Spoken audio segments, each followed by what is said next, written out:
2월 1일 월요일 오늘의 킹슈맨 시작합니다. 자, 월요일엔 여러분의 주머니를 두둑하게 해주시는 분을 모셨습니다. 명지대 특임 교수 박정호 요원과 함께합니다. 안녕하세요. 안녕하세요. 박정호입니다. 킹슈맨에서 경제를 담당하고 있습니다. 네, 두 분딸이 많이 싸우셨죠? 네. 아이고, 오늘 주가가 올라가면서 시작하면 제가 그 소리를 편하게 할 텐데 네. 오늘 주식은 약간 떨어지면서 시작하는 것 같은데요. 네, 그렇군요. 제 주변에서 네. 킹슈맨 저번 출연하신 거 보시고 예. 경제 전문가고 교수신데 너무 귀엽다고. 아유, 왜 평가들이. 이러세요? 주식스럽게. 감사합니다. 하여튼. 네. 예. 평이 좋더라고요. 감사합니다. 예. 자, 해외 주요 기관들이 올해 한국의 경제 성장률 전망치를 일제히 상향 조정했죠.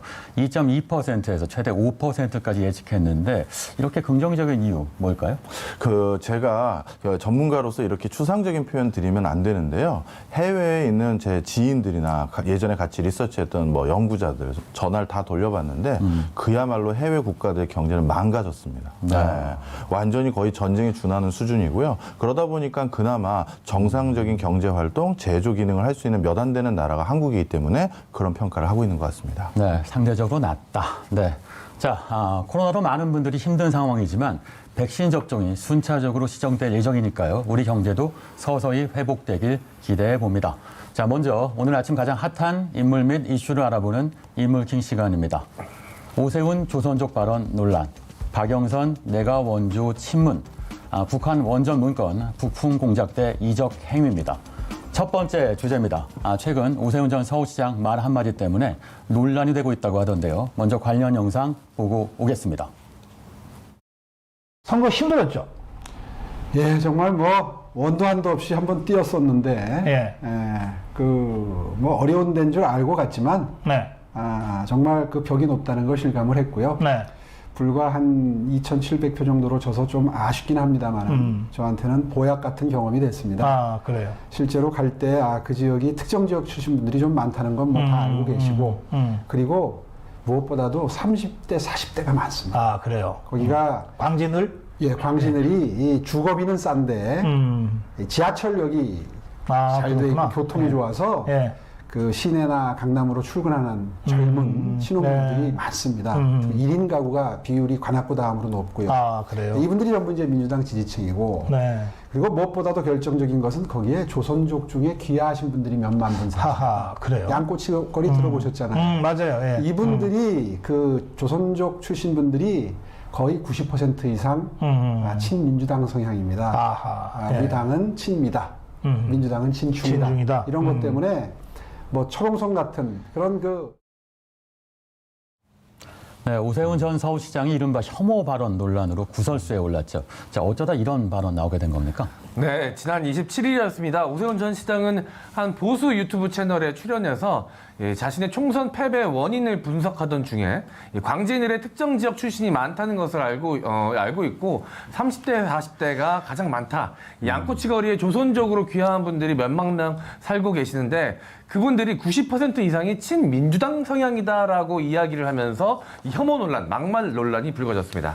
네, 이렇게 막말 논란이 계속되자 오세훈 전 서울시장 한 언론사의 인터뷰에서 논란과 관련해서 이야기를 했죠. 네, 일단은 조선족이라는 표현 자체에 대해서 논란이 이제 일었다라고 본인은 생각한 것 같아요. 우리 국민 중에 중국 동포라는 용어에 익숙한 분이 많나, 조선족에 익숙한 분이 많나, 논리적인 비약이다라고 이야기를 하면서 문재인 대통령도 조선족 동포라는 이야기를 썼다. 왜 내가 하면 논란이 되느냐라고 일종의 물타기를 시도했죠. 근데 이게 전체적 맥락을 보면 본인 스스로가 패배 원인을 분석했습니다. 네. 그러니까 특정 지역 출신이 많다라는 것은 민주당 성향, 그러니까 특정 지역이라 했으니까 어떤 지역이겠죠. 근데 어떤 지역에서 민주당에게 표를 많이 주느냐? 그럼 결국 호남입니다. 말은 하지 않았지만 호남 사람이 많다라는 것을 애둘러 표현했고요. 또 그리고 조선족 동포라는 표현을 썼는데 정확히는 제중동포입니다.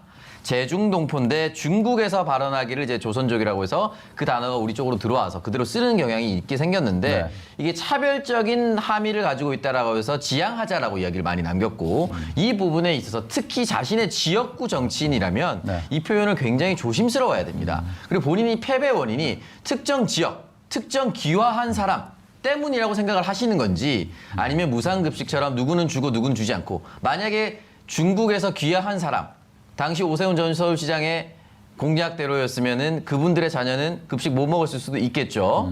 여러 가지들이 작용했을 겁니다. 패배 원인을 이렇게 단편적으로 분석하니까 더 논란이 되는 것이고요. 지역구 정치인이라면 자신의 지역구에 있는 모든 주민들을 품어야 됩니다. 네. 여기에 대해서 대통령을 했는데 나는 왜 그러냐라고 하는 순간 또 표 떨어지는 소리가 들리는 겁니다. 자, 이런 정치권의 막말, 잊을만 하면 계속되고 있는데 보궐선거를 앞두고 계속 불거지는 정치권의 막말 어떻게 보세요? 사실 저야 뭐 이제 정책 연구하는 사람으로서 어떤 이제 정치가들이 TV에 나왔을 때 정책적인 시사점을 좀 주는 소리를 간곡히 기다리는데 네. 이제는 저도 거의 포기한 수준이고요. 어쩔 때는 이제 막말 자체가 재미있게 볼 때도 있습니다. 아이고. 저 수준이구나 이런 생각이 들어서 이제 점점 씁쓸해지고 있습니다. 네, 그래서 정책 전문가가 정책을 포기하시면 안 되죠. 네. 그러지 말아야죠. 네, 예. 네. 어떻게 보세요, 천선 의원? 그러니까 이제 자기 PR을 하기 위해서 이제 선거 때 이제 여러 매체에 등장하기 쉽기 마련인데 특히나 이제 개인 팟캐스트나 유튜브 이런 데 나가서 말실수하기 더 쉽습니다. 지금 오세훈 후보가 저 TV에 나갔던 고성국 TV에 나갔던 이유는 본인 서울시장 예비 경선 때문에 나간 거잖아요. 근데 예비 경선에 나갔으면 본인한테 도움되는 얘기를 해야 되는데 네. 내가 이것 때문에 졌어요라고 하면은 같은 당 사람들도 저것 때문에 떨어졌으니까 이번에 서울시장 뽑아줘야지라고 생각하겠습니까? 그렇지 않거든요. 그러니까 네. 자신한테 좀 도움되는 얘기를 좀 많이 했으면 좋겠습니다. 네, 정치적으로 유리할 게 없는 발언이었다. 네, 자 고민정 의원, 오세훈 전 서울시장 막말 논란이 불거진 뒤 SNS에 사진을 올렸는데, 자 지역구 양꼬치 거리를 방문하는 사진을 올렸다고요? 네, 맞습니다. 이 고민정 의원은 자신의 지역구인 곳에 방문을 했는데요. 지난 29일 자신의 페이스북을 통해서 양꼬치 거리에 다녀온 사진을 올리면서 그냥 광진 주민들이 그냥 우리 이웃들이 살고 있는 곳이라고 표현을 하면서 양꼬치 거리에 있는 훈춘 양꼬치에 가서 사장님이 자신 있게 추천하는 고기 가지 튀김하고 마라샹궈를 한 끼 포장해왔다라면서 오랜만에 두 아이와 남편 오붓한 저녁 식사를 나눈다라고 글을 올렸습니다. 이어 이 돕는다는 것은 우산을 들어주는 것이 아니라 함께 비를 맞는 것이라 했다면서 우리 광진 주민들이 외롭지 않게 할 것이다. 꼭 지켜드리겠다. 함께 하겠다라고 강조했습니다. 네, 국민의힘 연일 논란이 되고 있습니다. 불법 자금, 조수진 의원의 후궁 발언, 그리고 오세훈 전 서울시장의 조선족 발언까지 보궐선거를 앞두고 있는 상황에서 좀 곤란한 것 아닌가요? 네, 사실 이제 모든 막말 발언 종합해보면 사실 조수진 의원의 발언이 가장 세거든요. 근데 어쨌든 사과하면서 조금 넘어가는 추세이긴 합니다만, 네. 부산시장에 경선을 치르고 있는 이현주 전 의원에게도 이 막말, 그리고 말 실수 논란이 있습니다. 불법 정치 자금 부분인데요. 본인이 스스로 이렇게 얘기했습니다. 기자회견에서 예비 후보 시절에도 한 달에 좋게 수억 원은 든다. 라고 하면서 그 자금은 후보자 개인이 다 충당할 수 없어서 불가피하게 불법 자금을 써야 하는 상황이다. 그게 공짜겠냐? 라고 네. 말해서 논란이 일어났고, 더불어민주당의 최인호 수석 대변인 같은 경우는 이 돈은 그러면 한 달에 수억 원씩 쓰고 있다는 거냐, 국민의힘 측에서는 이 돈의 출처와 돈을 어디에 썼는지 명명백백하게 밝혀야 된다. 네. 이런 식으로 얘기를 남겼거든요. 그러니까 저희가 선거할 때 법적으로 보전되지 않는 비용들이 분명히 존재합니다. 예를 들어서 사무실 비용. 이게 예를 들어서 지역마다 사무실의 지대료와 임대료가 다르기 때문에 네. 가격 차이가 날 수밖에 없어서 이건 선거 외의 비용입니다. 그러니까 자신이 쓰더라도 불법 선거 자금은 아닙니다만 중요한 것은 사무실 임대료 외에 나가는 비용은 불법적인 자금이 있을 수 있겠죠. 근데 수억 원까지 들 수 있는 문제인가라는 건 따져봐야 되는데 본인 스스로가 나는 그래도 한 달에 수억 원을 쓰고 있다는 것을 인정해버렸습니다. 네. 당연히 이 부분에 대해서는 의문을 자아낼 수밖에 없고, 그럼 다른 후보들도 그렇게 쓰고 있다는 것처럼 보일 수 있을 텐데 그러면 사실 국민의힘 측에서 해명이 필요하죠. 네, 본인 스스로 다 정식적인 루트로 대출받아서 선거 치르고 얼마 전까지 빚을 갚았던 오창숙 의원 같은 경우 굉장히 좀 화가 났었겠어요. 네, 저는 수억 원까지 못 썼기 때문에 여기서도 한 번 더 상대적 박탈감을 느끼네요. 네. 자, 국민의힘 이런 논란들이 겹쳐서일까요?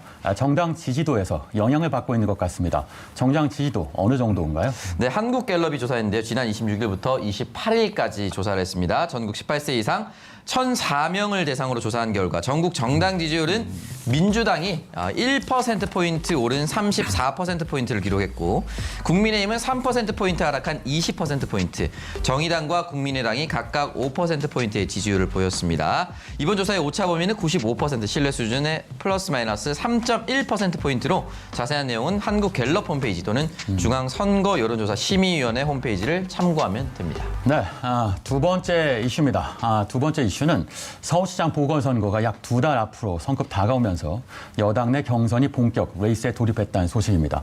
이에 따라 여권 내 서울시장 후보들의 친문 구애가 본격화되고 있죠. 자, 먼저 박영선 전 중소기업부 장관, 갑자기 내가 원조 친문이다 이렇게 주장하고 나섰는데요. 어떤 내용인지 직접 들어보시죠. 사실 저는 원조 친문이거든요. 그랬죠. 2012년에. 2012년에는 제가 대통령님 모시고 다녔어요. 그랬으니까. 네. 네. 근데 왜 어느 순간 근데 비문이 이제 되는가 다들 의아했는데 왜 이게 이제 그랬어요? 어떻게 된 거냐면 2012년 대선이 끝나고 나서 우리 해단식 할 때도 정말 막 펑펑 울었죠. 네. 근데 마지막에 이런 어떤 약간 갈등이 있었어요. 그럴 수는 있죠. 갈등이 있었는데 저는 제가 그때는 이제 막 문재인 후보에 대해서 집착하고 있었을 때거든요. 이거 반드시 이겨야 된다 이렇게. 예? 당연히 그래요. 그러니까 이제 그런 저의 의견을 들어주지 않는. 아니 그러면 그거는 삐진 거 아닙니까? 그러니까 그런 의견을 안 들어줬어요. 그래서 삐졌지. 왜냐 인정 안 해주니까. 인정을 안 해주니까. 네, 박영선 전 장관 돌연 내가 원조 친문이다 이렇게 주장하고 나섰네요. 네, 맞습니다. 박 전 장관은 지난달 30일 김어준 씨가 진행하는 한 유튜브 방송에 출연을 해서 관련된 이야기를 했는데요. 사실 저는 원조 친문이다.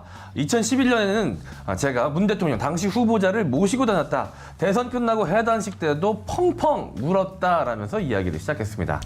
자, 그런데 지금은 비문으로 분류되고 있잖아요. 자, 그 이유가 삐져서라고 고백했다는데 무슨 내용이에요? 네, 지금 와서야 이제 이렇게 표현을 할 수 있지 않을까라는 생각이 좀 드네요. 네. 네, 역시나 같은 프로그램 출연해서 이렇게 얘기했습니다. 제가 그때는 문 대통령에 대해 집착하고 있을 때였다. 반드시 이겨야 한다고 그런 의견을 안 들어줬다라고 했는데 아마 여러 가지 의견을 제시했던 부분이 수용되지 않았던 부분도 있었겠죠, 분명히. 그래서 삐졌다라고 하면서 회의에 오라 하면 그러면 잘 안 갔고 속마음은 내가 안 갔을 때 박영선 왜 안 왔냐 좀 와라 할 줄 알았는데 찾지도 않았다라고 해서 더 삐졌다 뭐 이런 식의 이제 뉘앙스의 말을 남겼죠. 네.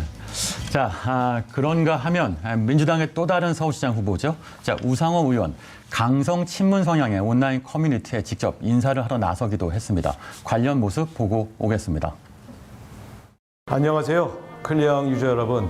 더불어민주당의 우상호 의원입니다. 좀 일찍 인사드리고 싶었는데 글쓰기 제한 규정 때문에 이제서야 인사를 하게 되었습니다. 우리 클리앙 유저 여러분들은 얼리 어댑터로 매우 유명하시더라고요. 새로운 문물에 민감하고 또 여러 가지 기술의 발전에 더 많이 빨리 적응하신다는 의미겠죠. 아마 이런 점에서 본다면 김대중 대통령 정보통신산업 일으키셨던 또 청와대 이지원을 직접 개발해서 보급했던 노무현 대통령 아마 여러분들하고 훨씬 더 잘 맞는 게 아닌가 이런 생각을 합니다. 네, 이렇게 당내 경선을 앞두고 본격 친문 구애에 나선 두 사람.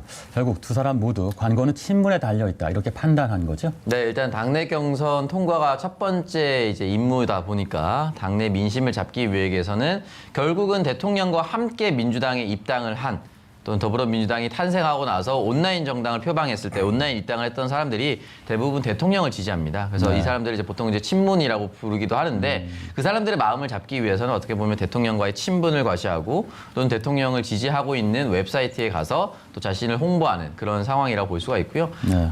우상호 의원이 방금 언급했었던 웹사이트는 제가 알기로는 가입 후에 90일부터 글쓰기가 가능하다고 알고 있습니다. 그렇다면은 1월 한 달, 12월 한 달, 11월 한 달. 그러니까 10월 말 정도부터는 좀 준비를 해야만 그러네요. 이제 글을 네. 올릴 수가 있거든요. 그러니까 우상호 의원 같은 경우 워낙 빨리 출마 선언을 했고 예전부터 말을 했기 때문에 지금 딱 이제 글을 올릴 수 있는 타이밍이 됐다라고 보시면 됩니다. 네, 글을 올릴 때를 기다리고 있었다. 자, 그런데 우상호 의원, 박영선 전 장관에 대한 견제를 시작한 것으로 보입니다. 박 전 장관의 강남 재건축 공약을 아주 강도 높게 비판했죠. 네, 우상호 의원은 박 전 장관의 강남 재건축 공약에 관련해서 왜 굳이 수십억 대의 강남 재개발부터 하려고 하는지 이해가 되지 않는다.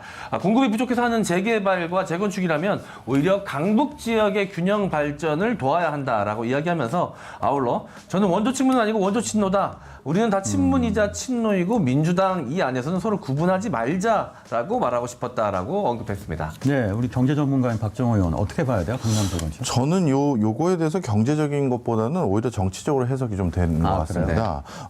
박영선 전 장관 같은 경우 벌써 본선 준비를 하시는 것 같고요. 그래서 집토끼 말고 산토끼를 잡기 위해서 반대쪽에서 좀 더 우호적인 그런 공약을 먼저 제시한 것 같아 보이고요. 우상호 의원 같은 경우는 먼저 내부 경선에 지금 방점을 찍은 게 아닌가 저는 그렇게 생각되는데요. 그렇군요. 자, 박영선 전 장관, 민주당이 서울에서 국민의힘을 역전한 것에 대해 박영선 효과다 이런 말도 나오고 있습니다. 출마 선언 이후 화법이 굉장히 적극적으로 바뀐 건 사실이죠? 사실 이제 기세가 가장 중요합니다. 실제로 여론조사를 돌려보더라도 국민의힘과 그리고 이제 더불어민주당이 양자 대결을 돌리면 두 사람 중에 임의적으로 한 명 선택해서 돌려야 돼요. 여론조사를 할 때. 두 사람 동시에 돌리지 않거든요, 보통. 네. 그러면 그때 양자 대결할 때 보통 빠지는 이름들이 있습니다. 이 빠지는 후보들이 굉장히 반발하거나 섭섭해하는 경우가 있는데 네. 이미 양자 대결 구도에서 박영선 전 장관의 이름으로 돌리는 경우가 굉장히 많아졌어요. 그거 자체가 사실 이제 박영선 장관이 내세울 수 있는 강점이라 생각을 하고 그 기세를 몰아서 아예 예비 경선을 신경 쓰지 않는 투. 그러니까 사실 이게 전형적인 1등 전략입니다. 네. 저도 출마했을 때 조경태 의원과 함께 같이 인터뷰를 하려고 했거든요. 그쪽에서 안 받아요. 네. 그러면 기사가 안 됩니다. 한쪽 기사만 나가면 불공정하기 때문에. 네. 아예 받지 않는 것이 1등의 전략이기 때문에 박영선 장관은 본인이 양자 대결로 계속 나가고 있다라고 얘기를 하고 네. 내가 출마 선언하고 나서 뒤바뀌었다. 이게 어떤 선후 관계인지 모릅니다. 어떤 인과관계인지 아무도 몰라요. 하지만 그 타이밍에 묘하게 그렇게 바뀌었다면 본인 스스로는 자기 PR을 하기 위해서 그렇게 얘기할 수 있습니다. 야, 역시 선거는 기세 싸움이군요. 자, 최근 서울시장 보궐선거의 최대 화두 역시 집값 잡기겠죠. 부동산 공약을 알리는데 힘쓰고 있을 수밖에 없습니다. 저마다 조금씩 다른 내용들을 갖고 있는데 각 후보들이 주장하는 내용들은 어떤 내용인지 직접 들어보시죠. 저는 16만 호에 달하는 공공주택을 도심지 철길과 강변도로 위를 인공대지를 씌워서 공급하겠다. 시유지만 해도 상당히 많이 있습니다. 그래서 그곳에 그 주택 가구의 배치를 어떻게 하느냐에 따라서 그 가구 수는 얼마든지 조정이 가능한 것이고요. 재개발, 재건축 확 풀어드려야 됩니다. 집을 사고 싶은 사람은 사고, 짓고 싶은 사람은 짓고, 그리고 집을 팔고 싶은 사람은 팔 수 있게 해드려야 합니다. 되도록이면 많은 분들이 재건축, 재개발에 활발히 뛰어들면서도 박탈감을 느끼시지 않도록 최선의 노력을 다하겠다. 용적률을 최대한 완화해 줌으로써 정비 사업을 통한 주거 환경 개선과 함께 총 30만 호 주택 공급을 달성하겠습니다. 네, 이렇게 여야 후보들 앞다퉈 재건축, 재개발 규제 완화 목소리를 내고 있습니다. 이렇다 보니까 최근 강남 재건축 시장이 들썩거리고 있다고요? 네, 박정호 의원. 예, 맞습니다. 사실 규제 완화 때문에 그동안 묶였던 집값들이 꿈틀거리고 있는데요. 지금은 사실 규제 때문에 집을 사기도 팔기도 또는 증축하기도 어려운 상황입니다. 그런데 아마 이번 4월 달에는 이것들 중에서 일부는 반드시 풀릴 거라는 게 거의 대부분의 중론이거든요. 이 때문에 다시 좀처럼 우리가 열리지 않았던 부동산 시장이 크게 활성화되고 있는 분위기입니다. 네, 재건축 시장이 활성화되고 있다. 알겠습니다. 자, 세 번째 주제로 넘어가 보겠습니다. 세 번째 주제는 월성 원전 감사를 앞두고 산업부 직원이 삭제한 530개 문서 파일을 복구하는 과정에서 북한 지역 원전 건설 추진 방안이란 제목의 문서가 발견돼서 이 문서의 정체를 두고 논란이 일고 있다는 소식입니다. 자, 준비한 영상 보고 와서 이야기 이어가겠습니다.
네, 개요는 영상을 통해 확인했으니 관련 의혹부터 곧바로 짚어보겠습니다.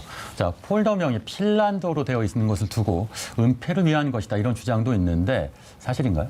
네, 일단 이 부분에 대해서 시점을 좀 살펴볼 필요가 있습니다. 지금과는 사뭇 다른 분위기가 2018년 4월 27일 남북 정상회담이었을 때였습니다. 사실 그때는 뭐 당장 통일이 돼도 이상할 것 없는 그런 분위기였고요. 그 당시에 김정은 국무위원장이 이제 남한으로 온다. 라는 얘기가 있었고 백두산의 기념식수를 하면서 백두산의 물 그리고 한라산의 물 떠서 백두부터 한라까지 얘기도 나왔습니다. 그러니까 그때는 어떤 상상력의 이야기를 펼치더라도 가능할 것처럼 보였고요. 그게 4월 27일이었습니다. 그리고 딱 한 달 뒤에 작성됐었던 5월 14일자 자료가 이 뽀요이스라는 자료고요. 뽀요이스. 하나 더 단어 있습니다. 폴더명이 북원추, 그러니까 대북 원전 추진 사업 방안이라고 추정을 합니다. 이제 북원추라고 적혀 있는데 그렇기 때문에 이 부분에 있어서는 시점상 어떤 얘기나 어떤 아이디어가 나오더라도 이상할 것이 없는 것이었고 그렇다면 왜 뽀요이스라는 핀란드어로 북쪽이라는 단어를 사용했는가? 감추기 위해서인가? 근데 사실은 감추기 위해서였으면 핀란드로 뜻하는 북쪽이라는 단어도 안 쓰지 않았겠어요? 그러니까 북쪽이라는 단어도 너무 선명하잖아요. 그럼 왜 핀란드라는 단어가 사용이 됐나? 그럼 4월 27일 한 달 전으로 또 거슬러 가야 됩니다.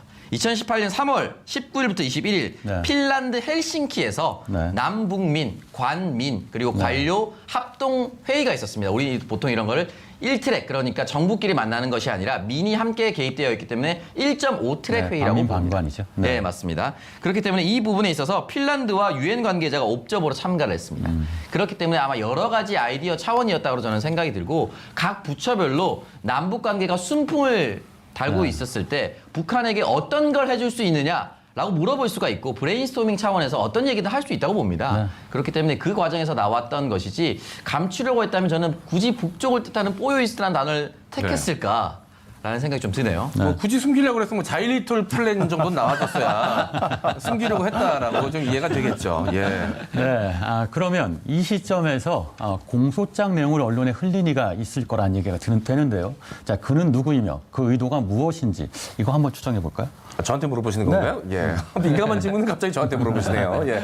알 수 없죠. 누구라고 특정 지어서 얘기할 수는 없겠지만 검찰이 수사하던 사안이니까 검찰이 잘 알고 있지 않을까요? 검찰에 가서 물어봐야 될 것 같은데 이와 관련해서 이 박수현 전 청와대 대변인 현재 더불어민주당 홍보소통위원장 같은 경우는 전형적인 북풍 시도 아니냐라고 이야기하면서 야당은 이 검찰이 던져준 고깃덩어리가 뜨거운지도 모르고 덥석 물었다가 이가 몽땅 빠지는 위험을 감수해야 될 수도 있을 것이다라고 언급하기도 했었습니다. 네, 이게 검찰이 갖고 있는 자료다. 맞습니다. 네, 김종인 비대위원장 이 사안에 대해 굉장히 강경한 태도를 보이고 있습니다. 선거를 앞둔 시기와도 관계가 있겠죠? 네, 그렇다고 볼 수가 있겠는데요. 일단 김종인 비대위원장 뭐라고 이야기를 남겼는지 한번 살펴보도록 하겠습니다. 북한의 극비리에 원전을 지어주려 한 것은 원전 게이트를 넘어 정권의 운명을 흔들 수 있는 충격적인 이적 행위가 아닐 수 없다라고 이야기를 남겼고 여기에 대해 강민석 청와대 대변인은 아무리 선거를 앞두고 있어도 야당 대표 입에서 나온 말로 도저히 믿기지 않는 혹세무민의 발언이다. 북풍 공작과도 다를 바 없는 무책임한 발언이며 묵과할 수 없다라고 이야기를 남겼는데요. 이 부분에 대해서 김종인 비대위원장이 정권의 운명을 흔들 수 있는 이적 행위다라고 얘기한 것은 어떻게 보면 바람일 수도 있습니다. 네, 정권의 운명을 흔들고 싶은 상황이다라고 볼 수가 있고 이 부분에 대해서 사실은 쌀 한 톨도 쉽게 북한에 넘겨주기 어렵습니다. 그러니까 유엔, 정확히는 미국이죠. 미국의 동의 없이는 그렇게 하는 것이 쉽지 않은데 원전을 지어준다 이런 프로젝트를 만약에 공식적으로 정부에서 추진했다라고 했을 경우에는 아마 아주 높은 확률로 우리나라도 제재받았을 겁니다. 네. 가까운 예로 경기도의 이 평화부지사가 자신의 이 지역이죠. 관할 지역에 북한과 좀 가까운 근접 지역에 자신의 사무실을 짓겠다라고 했는데 그것도 유엔의 반대로 무산됐던 예가 있죠. 네, 김종인 위원장뿐만 아니라 주호영 원내대표도 특검까지 요구하며 비판의 수위를 높이고 있는데요. 민주당 홍보소통위원장인 박수현 위원장이 여기에 대해서 한마디 했죠. 네, 박 위원장은 지난달 30일이었습니다. 김종인 마음 급한 것은 알겠으나 실을 바늘 허리에 묶었을 수는 없는 것. 북풍 한선이 몰아치기를 바라고 있겠지만 적벽을 태웠던 남동풍, 역풍을 뜻하는 것입니다. 남동풍이 불 것이다 라고 이야기했습니다. 네, 그런데 과거 MB정부 당시 외교부 차관과 보수 언론들 역시 북한에 원전을 지어주자 이런 주장을 한 적이 있다고요? 네, 맞습니다. 신영대 더불어민주당 대변인이 이렇게 이야기를 남겼는데요. 북한의 원전 건설 구상은 2010년 이명박 전 대통령 재임 시절 천영우 외교통상부 2차관이 처음 언급했다라고 이야기를 남겼는데요. 실제로 팩트체크를 해보니까 2010년 10월입니다. 이명박 대통령 직속 미래기획위원회에 속해 있었던 천영우 차관. 통일 후에 북한의 원전 단지를 만들어 북한에 전력을 공급하고 남는 건 중국에 수출도 할 수 있을 것이다라고 실제 이야기를 남겼습니다. 사실 이제 북한에 김정은 위원장이 문재인 대통령과 이야기를 남기면서 북한의 도로 사정도 좋지 않지만 전력 수급도 좋지 않다라고 스스로 인정한 바가 있죠. 그렇다면 전력 수급을 원활하게 하기 위해서는 전기를 발생시킬 수 있는 그 무언가가 필요합니다. 근데 지금 당장 북한의 인프라가 아무것도 없는데 갑자기 친환경 에너지로 할 수 없고요. 우리나라도 기술력이 있지만 친환경 에너지로 대체하기 좀 어려운 상황입니다. 그렇다면 가장 쉬운 방법 중에 하나가 이제 원전인데 이 부분에 대해서 이명박 정권에도 논의를 했었고 더 거슬러 올라가면은 이 방코델타 아시아 계좌 동계일 전에 94년에 이미 북한의 경수로 원전을 지어주고 핵 포기해라. 라고 이야기했던 적도 또 있습니다. 오랜 역사이기 때문에 이걸 굳이 뭐 이명박 정권에서 시작했다 이런 이야기를 보다는 핵하지 않는 조건으로 전기를 원활하게 공급해주겠다. 이런 상호 딜로 봐야 됩니다. 네. 자, 관련해서 어제 산업부도 입장을 밝혔죠? 한번 짚어주세요. 네, 맞습니다. 신희동 산업통상부 대변인이 이런 이야기를 남겼습니다. 정부가 북한에 원전을 지어주려고 했다는 주장은 사실이 아님을 확인했다.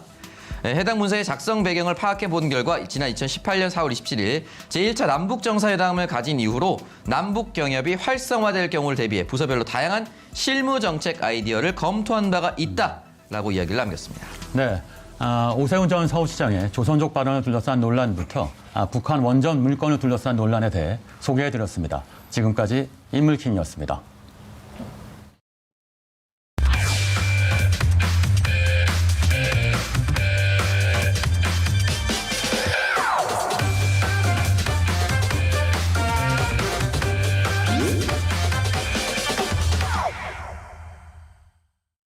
네, 킹슈맨의 프로맨스 담당 저 MC 장원과 오창석 요원의 찰떡 같은 케미를 보여드립니다. 자, 티키타카 뉴스 오늘의 주제 공개합니다. 가상 캐릭터 억대 연봉 번다?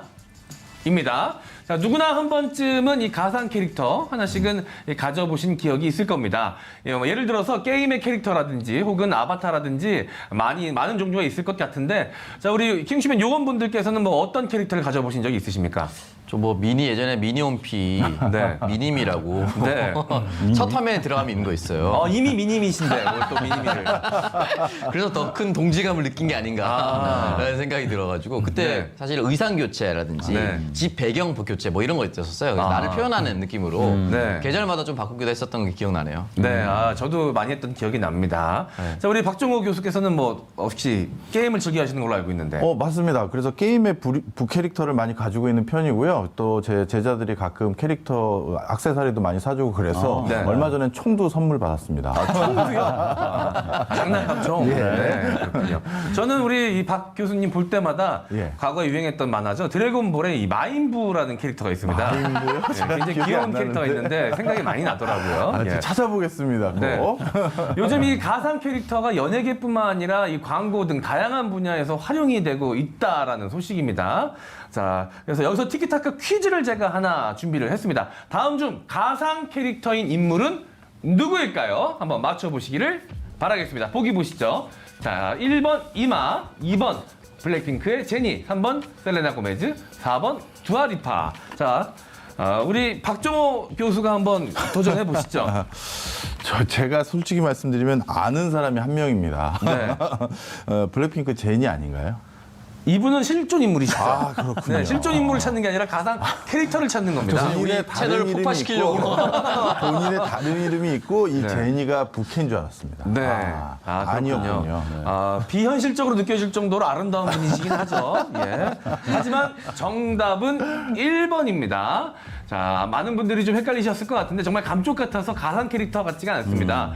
자세한 설명은 역시 똑 부러지는 오창석 요원이 해주시겠습니다. 네, 일단 이케아의 모델로 이슈가 되면서 이제 이마라는 캐릭터가 많이 알려지게 됐는데요. 실제 하라주쿠에 위치한 이케아 전시장에서 3일 동안 먹고 자고 하면서 요가와 청소를 하는 이 모습, 그 일상을 공개하면서 많은 사람들이 관심을 가졌는데요. 저렇게 해서 한 해 벌어들이는 가상 수익이 7억에 달한다고 합니다. 7억이요? 네. 아, 가상 캐릭터인데요.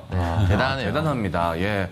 이 가상 캐릭터, 방금 소개해드린 이마 말고 다양하게 존재하고 있을 것 같은데 어떤 캐릭터들이 있습니까? 네, 첫 번째 이마를 소개해드릴고요. 지금 사진 나오는데 이마 옆에 릴 미켈라라는 가상인물도 있는데요. LA에 거주 중인 브라질계 미국인이라고 합니다. 19세로 SNS에서 팔로우 수가 무려 293만 명이라고 하는 모델이자 가수라고 하는데요. 미국 시사주간지 타임이 선정한 2018년 인터넷에서 가장 영향력 있는 25인 중에 한 명으로 선정이 되기도 했고 2019년 4월 이 미켈라 SNS를 해킹당한 적이 있는데 범인은 바로 옆에 있는 버뮤다였다고 합니다. 이 버뮤다도 29만 명의 팔로워를 보유한 가상 캐릭터라고 하는데 가상 캐릭터가 가상 캐릭터를 해킹했는데 그 이유에 대해서는 미켈라의 거짓된 삶을 고발하기 위해서다라고 이야기를 남겼다라고 합니다. 지금은 화해를 했다라고 하는데 가상 캐릭터끼리도 이제 시기 질투가 일어나는 그런 현실까지 오게 됐습니다. 아, 이게 스토리까지 부여를 하게 되는군요. 네. 예, 정말 신기한 세상입니다. 국내에도 이런 가상 캐릭터들이 존재한다고 하던데요. 네, 맞습니다. 국내에도 존재를 하고 있는데요. 최근 발표한 SM의 에스파라는 걸그룹에도 이 가상 캐릭터가 있고요. 그리고 사이드에서 만든 로지라는 캐릭터도 있다고 합니다. 최근 SNS를 시작했는데 3개월 만에 빠르게 10,000명에 가까운 인스타그램 팔로워를 모았고요. 인지도가 급상승하면서 각종 유명 브랜드로부터 러브콜을 받고 있다고 합니다. 네, 태어난 지 얼마 안 된 가상 캐릭터가 저보다 이 팔로워가 훨씬 많다고 하니까 상대적 박탈감 같은 게 느껴지기도 하는데요. 이 가상 캐릭터들의 전성시대, 그야말로 그런 것 같습니다. 자, 이 가상 캐릭터가 이렇게 많이 활용되는 이유가 있을 것 같은데 어떤 이유가 있습니까? 네, 일단은 코로나19 때문에 비대면이 활성화됐고요. 온라인상으로 활동할 수 있는 이 캐릭터들이 사랑을 받을 수밖에 없는 것 같습니다. 뭐 협찬이 있다라고 앞서도 말씀드렸었는데 이 가상 캐릭터는 의상을 교체하기가 굉장히 편하고요. 뭐 흔히 말하는 스캔들로부터 여러 가지 스캔들로부터 굉장히 자유롭다라는 것이 이 가상 캐릭터가 사랑을 받고 각광을 받는 가장 큰 이유라고 볼 수가 있겠습니다. 네, 많은 분들이 혹시 기억하고 계시는지 모르겠습니다. 과거에도 우리나라에 이런 가상 캐릭터가 있었습니다. 사이버 가수 아담이라고 많이들 기억하실 겁니다. 이분께서 이제 활동 마치고 돌아가셔서 이 개발자의 USB에 안치되셨다는 소식을 제가 예전에 들었던 것 같은데, 자, 그 이후에 굉장한 기술 발전이 이루어진 게 아닌가 싶습니다. 지금까지 MC 장원과 오창석의 티키타카 뉴스였습니다.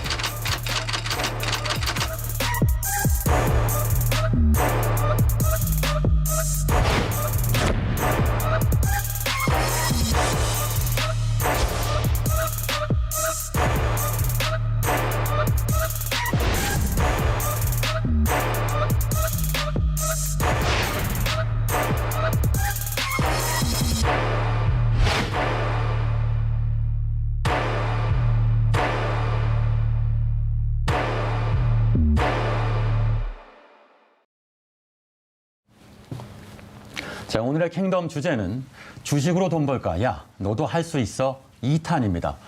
지난번 박정호 교수와 함께 쉽고 유쾌한 설명으로 주식 1탄을 방송했었는데요.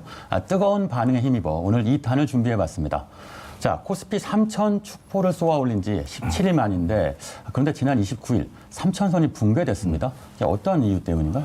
예, 그동안 우리 개미 투자자들이 주가를 1,500부터 지금까지 쭉 끌어오면서요. 3,000 정도 됐으니까 이제 환매를 하면서 어느 정도 차익을 실현해야겠다라는 세력도 있었던 것 같고요. 네. 그 과정에서 외국인 기관 투자자들도 대거 매도를 한 게 있었습니다. 바로 이런 이유 때문에 조정 국면에 들어간 게 아닌가 이렇게 생각이 듭니다. 네, 지난주에 외국인들이 5조 원 넘게 팔았다고 하던데요. 자, 이제 막 주식을 시작할 때 할까 이런 분들도 많으실 것 같습니다. 이게 일시적인 하락일까 아니면 장기간의 하락세로 봐야 될까 고민되는 측면이 있을 텐데요. 예, 저도 사실 계속 고민을 하는데요. 아직까지는 장기간의 하락세를 보는 분위기는 아닌 것 같습니다. 그래요? 예, 아직까지 우리가 그 개인 투자자들의 예수금들이 상당 부분 남아 있고요. 그래서 많은 기관 투자 전문가들이나 관계 그 학자들 같은 경우는 개인 투자자들의 예수금 자체가 크게 줄어들거나 빠져나갈 때 그때부터 추세 전환이 일어나지 않을까 생각을 하고 있는데요. 아직까지 그런 움직임은 없다 이렇게 말씀드립니다. 네, 이제 막 주식에 입문하려는 주린이 여러분들을 위해서 저희가 준비했습니다. 친절한 경제 클래스. 자, 오늘 배워볼 주식 용어들을 한번 살펴보겠습니다. 코스피, 코스닥, 나스닥. 자, 먼저 오창석 요원, 요즘 주식의 재미에 푹 빠져 있다고 이야기를 들었는데 코스피와 코스닥 어떤 차이가 있는지 설명을 좀 해주시죠. 네, 저희가 이제 코스피 지수 이런 얘기를 많이 하잖아요. 방금도 막 얘기를 했었는데 코스피는 이제 국내 종합 지수라고, 국내 종합 주가 지수라고 보면 되고요. 증권시장에 상장된 기업의 전체적인 주가를 기준 시점과 비교해서 나타내는 지표라고 볼 수가 있고요. 코스닥도 많이 들어보셨을 텐데 이 코스닥은 국내 장외 증권 시장입니다. 그렇기 때문에 벤처 중소기업 중심으로 되는 주식 시장이라서 저도 사실은 코스닥, 코스피 구분을 못했었는데 안정성을 기하려면 코스피에 투자하라. 뭐 이런 이야기를 많이 들었던 것 같아요. 네. 자, 우리 오창석 의원이 설명은 잘 해주셨는데 교수님, 이 코스닥과 코스피의 정확한 차이점이 뭔지 잘 모르시는 분들도 계실 것 같습니다. 자세하게 좀 비교 설명을 좀 해주시죠. 예, 코스피는 말 그대로 우리나라를 대표하는 초우량 기업들이 모여져 있는 주식 시장이다 이렇게 보시면 되겠습니다.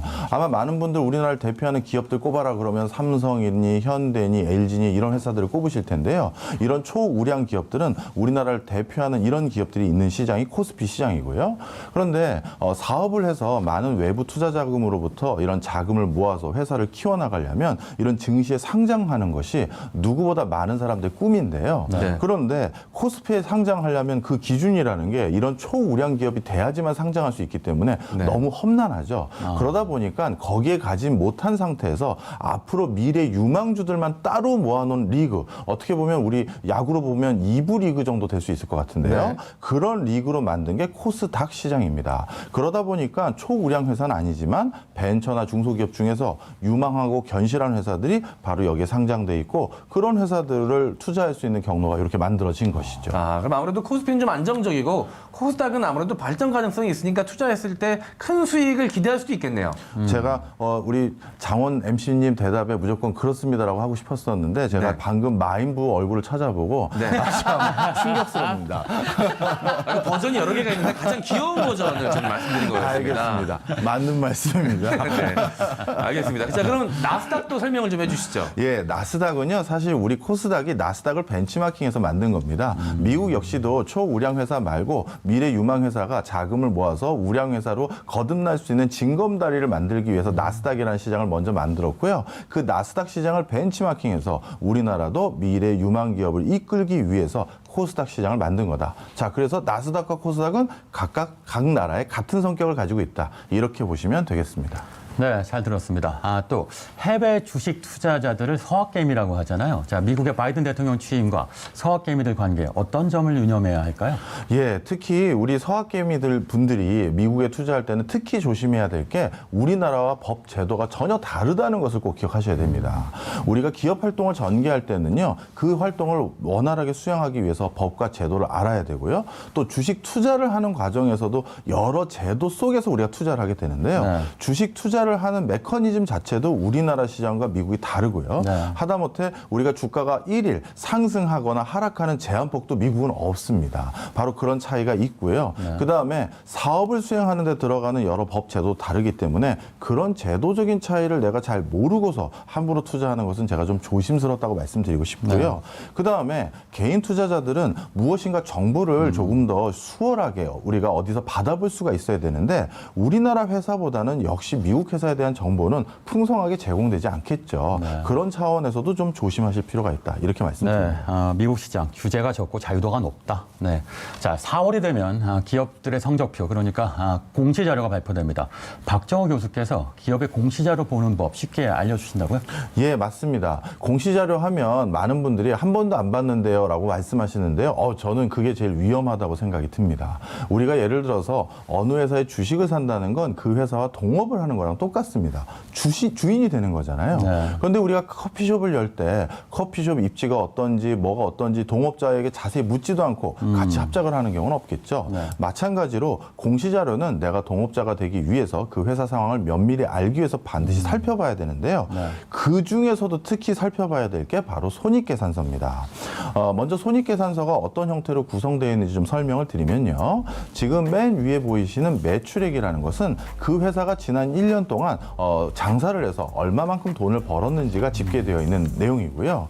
자, 그런데 저런 매출액을 달성하기 위해서는 제품과 서비스를 만들기 위해서 돈이 들겠죠. 그게 바로 매출 원가라고 하는 것입니다.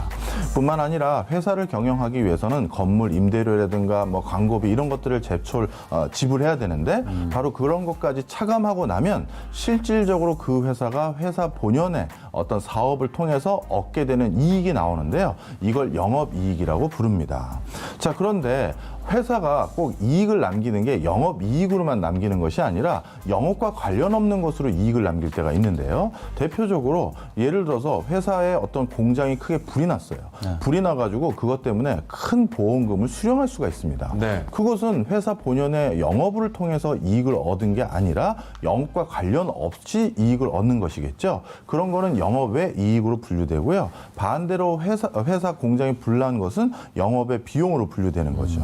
따라서 저런 내용들을 면밀히 다 살펴봤었을 때 그걸 통해서 우리는 이 회사의 이익이라는 것이 영업을 통해서 나은 것인지 영업과 관련 없는 것을 통해서 나은 것인지를 구분할 수가 있는 거예요. 대표적으로 최근 3년 동안 영업과 관계없는 것으로 계속 흑자를 본 대표적인 회사가 있습니다. 어딘가요? 두 분도 굉장히 그 회사의 제품을 많이 애용하셨을 것 같은데요. 바로 국순당이라는 회사입니다. 막걸리 회사. 맞습니다. 그 회사는요, 원래 영업이익은 계속 적자를 보고 있었는데요. 영업 외 이익이 많았었어요. 회사가 어디다 투자를 해놨는데 그걸로 흑자를 봤던 겁니다. 그걸 합산했더니 단기순이익이 이득이 된 거죠. 자, 그런데 마치 단기순이익만 보면 그 회사 장사 잘하네 이렇게 생각할 수 있잖아요. 따라서 공시자료에 하나하나를 이렇게 세부적으로 들여다봐야 될 이유는 여기에 있다. 이렇게 말씀드립니다. 네, 영업의 비용이 너무 높을 경우에는 좀 안정적인 이익이라고 볼 수는 없겠네요. 네, 맞습니다. 그런 걸 따져봐야겠습니다. 이 단기 순이익이 마지막에 나온 거 보니까 제일 중요한 부분인 것 같은데 이 단기 순이익은 높을수록 좋은 겁니까? 일반적으로는 그렇다고 볼 수 있죠. 그런데 단기 순이익이 높아진 원인을 꼭 살펴봐야 되는데요. 그게 회사의 본연의 장사를 통해서 얻어진 것인지 좀 전에 말씀드린 것처럼 회사 본연의 목적이 아닌 이익이나 이런 다른 어떤 뭐 투자를 통해서 얻어진 것인지 그걸 보고 우리가 판단을 해야지 무조건 단기 순이익 높아졌다고 좋아할 일은 아니다. 이렇게 말씀드립니다. 네, 여기서 잠깐 힌트 듣는 재미가 쏠쏠한 킹덤 퀴즈 나갑니다. 자, 공시자료 읽기 실전편. 자, 다음 중 가장 신뢰를 주는 문구는 무엇일까요? 자, 동학개미에 이어 글로벌 개미로 진출했다는 소식이 들려오는 오창석 의원이 한번 맞춰보겠습니다. 보기 1번 목표 매출액은 100억, 2번 목표 매출액은 최소 100억, 3번 목표 매출액은 최대 100억, 4번 목표 매출액은 70에서 120억. 정답은 무엇일까요? 이 목표는 이제 뚜렷할수록 저는 좋다고 생각을 하거든요. 70억에서 120억이 굉장히 모호합니다. 그리고 최대 100억은 100억이 아니고 1억도 최대 100억이 들어가기 때문에 굉장히 불안하고요. 그래서 저는 깔끔하게 1번 그냥 100억 이렇게 명확하게 써놓은 회사가 좋더라고요. 정답은 1번 하겠습니다. 네, 정답 1번 하셨는데 반은 맞추고 반은 틀리셨습니다. 자, 복수 정답입니다. 정답은 1번과 2번입니다. 오창석 의원이 하나만 맞출 것 같아서 제가 두 개를 넣어놨습니다. 자, 쌍평하게 저는 정답만 알려드리고요. 자세한 설명은 전문가 박정호 교수께서 해주시겠습니다. 예, 사실 공시자료는요, 자신들의 장점을 부각시키거나 양점을 회피하기 위해서 문구를 다양하게 바꾸기도 하는데요.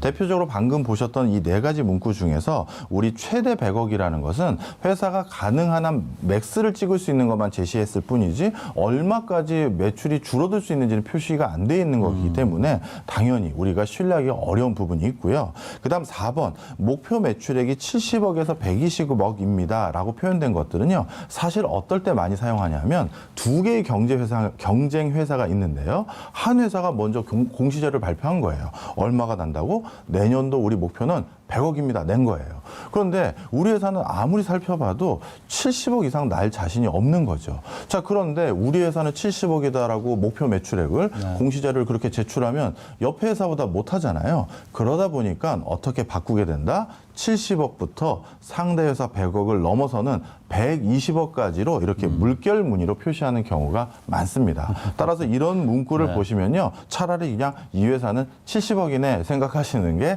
가장 적합한 판단입니다. 알겠습니다. 네. 자, 지금부터는 행동 경제학으로 보는 투자자들의 실수를 살펴보겠습니다. 첫 번째, 뜨는 테마주를 산다.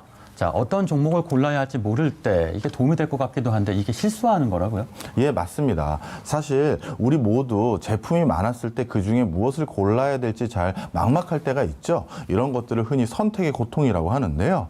주식 투자를 할 때도 코스닥 또는 코스피에 상장되어 있는 수많은 주식 종목 중에서 무엇을 사야 될지 우리가 잘 막막할 때가 있습니다. 바로 이런 많은 금융 소비자들을 도와주기 위해서 기관 투자자들이 만들어낸 일종의 용어가 테마주입니다. 다양한 종목들을 하나하나 추천하는 것이 아니라 미래 자동차 테마주 어떠신지요, 바이오 테마주 어떠신지요 하는 순간 많은 것들이 크게 분류가 되기 때문에 조금 뭔가 선택의 고통으로부터 해소가 되는 거죠. 바로 그런 마케팅 차원에서 만들어진 용어다. 이렇게 보시면 되겠습니다. 네, 곧 있을 4월 재보궐선거를 앞두고 정치인 테마주도 등장을 하고 있던데 어떤 건지 이것도 좀 설명을 해주시죠. 예, 사실 많은 인터넷 카페라든가 언론에서는 어떤 기업이 어떤 정치인과 관계가 있기 때문에 그 정치인의 당선과 함께 어떤 기업이 유망한 회사로 대두될 것이다라고 많이 썰을 푸는 경우가 있는데요. 사실 이런 거는 없다고 보시면 좋겠습니다. 그래서 이번 4월 때도 분명 이번에 무슨 안철수, 오세훈, 나경원, 뭐 박영선 이런 장관이 어느 기업의 CEO와 친하니 이번 서울시에서 수행하려는 이런 사업이 아마 조만간 발달하게 된다. 이런 썰을 풀게 되는데 절대 이런 것에 현혹돼서 투자하시면 안 됩니다. 네, 정치인 테마주 속지 마자. 네. 자, 행동 경제학으로 보는 두 번째 투자자의 실수 두 번째입니다. 유명인이 투자한 주식을 산다? 이것 좀 솔직한데요? 예, 이것도 사실 말도 안 되는 질문이에요. 예, 뭐냐면요, 이렇게 보시면 되겠습니다. 만약에 유명인이 산 주식이 전부 오르다면 저도 그 사람들만 따라 사겠죠. 워렌 버핏이나 뭐 칼 아이칸이나요. 그런데 이렇게 보시면 좋을 것 같은데요. 워렌 버핏 같은 사람들은 정례적으로 자기 주식을 깝니다. 네. 나는 뭐뭐에 투자했는지. 그런데 본인도 그렇게 투자의 대가라고 불리는 그분도 10개 종목을 사면 그중에 한두 종목이 크게 오를 뿐이지 나머지는 거의 비슷비슷한 수준의 수익률을 기록하는 게 통상적이에요. 따라서 무조건 유명인만을 추종하는 것이 아니라 자기 나름대로의 주식 투자를 할 수 있는 선구안을 갖는 게 더 중요하다. 이렇게 말씀드리고 싶고요. 하나만 더 말씀드리면 노벨상 수상자들이 아마 투자회사를 설립한 적이 있었는데요. 그 회사도 어떻게 됐나요? 네. 아시죠? 어떻게 됐습니까? 어떻게 됐어요? 노벨 경제학상을 받은 사람들이 만든 회사조차도 망했습니다. 네. 따라서 유명인이 한 거라고 무작정 따라해선 안 된다. 네. 이 말씀 드립니다. 자, 주식으로 직접 투자하기가 불안하면 상장지수 펀드라고 하죠. ETF를 시작해보란 말도 들었는데 주식에 비해 ETF 안전한가요? 상대적으로 개별 종목을 산 것보다도 우리나라 전체 증시에 투자한 것이기 때문에 안전하다고 볼 수도 있습니다. 하지만 주식 투자에 비해서 상당히 수수료가 또 높은 편일 수도 있고요. 네. 그런 것들을 또 구분해서 또 기억해 주시면 좋을 것 같습니다. 알겠습니다. 자, 자, 요즘 주식 과열, 가짜 채팅 상당방 있다고 하던데 주의할 점 어떤 게 있을까요? 예, 사실 요즘 유명인들을 사칭해서 마치 그분이 직접 주식 종목을 추천해 주는 것처럼 하면서 돈을 이렇게 좀 갈취하는 많은 사이트들이 생긴다고 합니다. 사실 저의 이름을 사칭한 카페나 그런 사이트도 한 17개가 생겨서 예, 얼마 전에 그 카카오땡에다 부탁해서 전부 다 내리게 조치를 취한 적이 있는데요. 네. 나름대로 경제 전문가라고 매스컴에서 많이 얼굴을 비치는 사람들을 사칭하는 경우도 너무 많으니까요. 네. 정말 조심해 주시기를 간곡히 부탁드립니다. 네, 저한테도 문자가 엄청 많이 오더라고요. 네, 링크 걸려서 절대 안 누르고 있습니다. 네. 알겠습니다. 자, 오늘 주식으로 돈 벌까? 야, 너도 할 수 있어. 2탄을 주제로 얘기 나눠봤습니다. 오늘의 킹덤으로 이렇게 제시해 봅니다. 최고의 투자는 스스로에게 투자하는 것이다. 당신이 더 배울수록 더 벌게 될 것이다. 세계 최고의 투자자 워렌 버핏의 명언입니다. 여러분도 한 번쯤 생각해보는 시간을 가졌으면 합니다. 네, 오늘의 킹슈맨 마무리할 시간입니다. 저희는 내일 오전 9시에 다시 찾아뵙겠습니다. 함께해 주신 여러분 고맙습니다.